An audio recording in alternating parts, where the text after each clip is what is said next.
All right, guys, I'm out here today and I'm starting the testing process for this new red dot from Olight, the O sight. Now, I'm going to try to give this thing a fair shake. Okay, but I'm also a little bit apprehensive about it. As far as flashlights go, you know, the Olight flashlights are okay. They're not horrible. They have their place. Do you want to trust your life with them? I don't know. That's up to you, obviously. But this optic is very budget friendly. Comes in at right about $200. The question is it going to last? I don't know.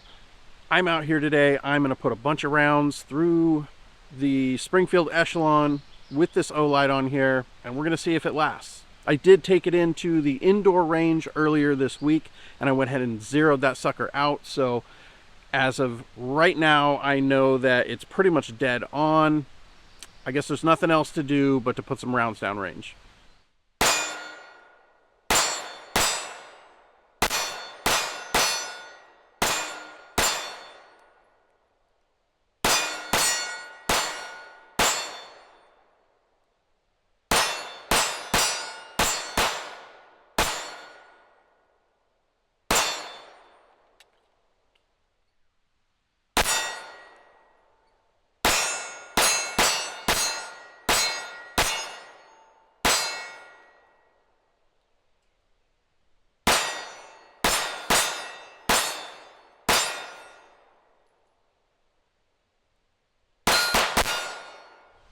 Couple of things about the features of this optic. It is 3 MOA. I thought it was a little weird. I kind of expected they would have went with 2 MOA, but it is what it is. It's kind of strange, but whatever. The dot itself is pretty clear. I do have a pretty heavy astigmatism, and there's a little bit of blooming in there for me, but as far as vision goes, everybody's different. I know other people who have the same eye condition that I do that have better or worse luck with the same optics that I do. It's really hard to say how it's going to work for you, but for me personally, it could be better. The glass is nice and clear. That part I don't mind.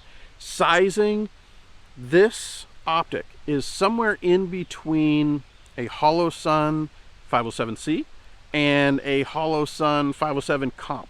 Or to put that in terms of Trigicon, this is going to be somewhere in between the size of an RMR, but closer to an SRO. It's nice having a bigger piece of glass to be able to look through, but at the end of the day, that big piece of glass really only matters if the optic is durable and will retain zero. One of the things that Olight puts in all of their products is magnetic charging. That was the part that I thought was kind of cool and or innovative with this, is that it has an internal battery that is rechargeable. It comes with a charging hood or cover that goes on top of here. That charging hood has an internal battery in it as well. You can charge that separately, place it on top of the optic, and it will go ahead and charge the optic for you. Alternately, if you have that charging hood attached to the optic, you can go ahead and plug that into a power source and it will direct feed power to it. Now, I don't know how the battery life is going to be on this. This optic hasn't been out long enough to really prove how good the battery life is, but it's kind of cool that it does have a, mobile charging system, so to speak. So the question is the Olight O sight going to last? So far, I'm pretty apprehensive about it. I took it to the indoor range about a week and a half ago to sight it in, and the windage and elevation adjustments are a little bit weird. One of them has a good positive click, and I want to say it was the windage that had a good positive click, but the elevation was not loose, but there's no click to it. You can almost feel each setting as you turn it, but it's unlike any other budget optic that I've adjusted before. I don't know if there is something wrong with this one or if that's just how it is, but I didn't like the adjustments personally. I am a little bit concerned that under heavy use or potential one-handed manipulations that we may have some issues retaining zero. So the plan is to put about 2,000 rounds through the Echelon with the Olight O sight attached to it, and hopefully it lasts. Now this may take several trips out here before I get that done. Today is basically day one of testing out the O-Sight.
Okay, before we go any further, I just want to go ahead and point out that I am not sponsored by Olight.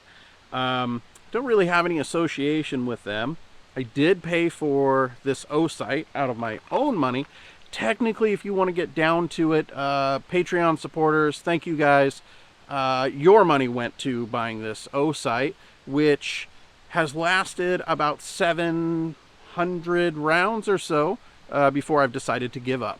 So I made it about 700 rounds into this test before I gave up and just said, you know what, enough is enough. Probably 400 rounds in, there were a couple of times where I would shoot and the dot would just flicker or turn off for a second. Probably 500 or so rounds in, the dot itself seemed to want to move around in the window. That's no good. And by the time I hit that 700 rounds, I had to give it a tap to turn it back on, and I could barely stay on target. So is the Olight O-Sight a decent, budget-friendly red dot for you to use in a life or death situation? I'm going to go ahead and say probably not. Now, mind you, I have a sample size of 1, and I'm sure if I sent this back, they would, you know, warranty it out, send me a new one. But we're not starting out real strong. I didn't even get to the point where I banged it off of anything for like a one-handed manipulation before it started to crap out on me. I wouldn't put this gun on anything, you know, duty or, I don't know, conceal carry.